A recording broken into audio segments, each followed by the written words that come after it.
मुकिम भाई संगे बहुत पुराना रिलेशन आमर इट नॉट पॉलिटिकल रिलेशन नहीं आउ मु स्पेशली तांको धन्यवाद देवाक आसली जे जो प्रकार सोफियार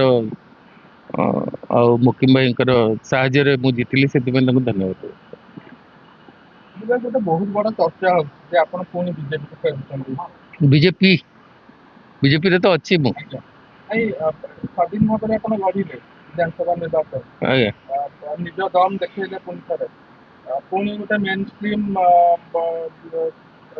को आप आसुच्च किसी बड़ दायित्व नौ चर्चा नहीं एमती किसी ना मु बीजेपी रे अच्छी देखु दिलीप प्राय मैंने इंडिपेंडेंट कैंडिडेट थे और दिलीप राय सहित आम बंधुत्व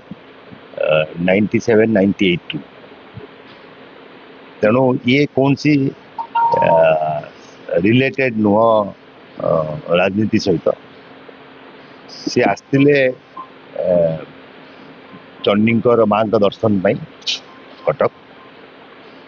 और टेलीफोन कले अच्छा कि नहीं जानिले आम अच्छू आसी घरे पहुँचते घरे आसी पहुँचती चा कि जूस की ब्रेकफास्ट तो करेंगे ही करेंगे तेणु एत असुविधा कौन अच्छी आसते मंदिर दर्शन करने माँ दर्शन करने आसला फोन करें कही हाँ अच्छू बोली से आसी घरे पहुँचती गपसप कर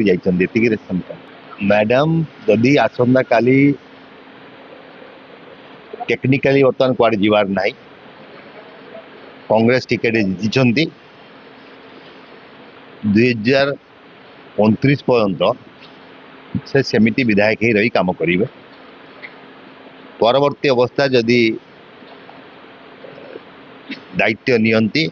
ओडिशा जनता कांग्रेस दायित्व नहीं कार्यक्रम करेंगे असंभव क्वेश्चन आप पचार कि संभावना अच्छी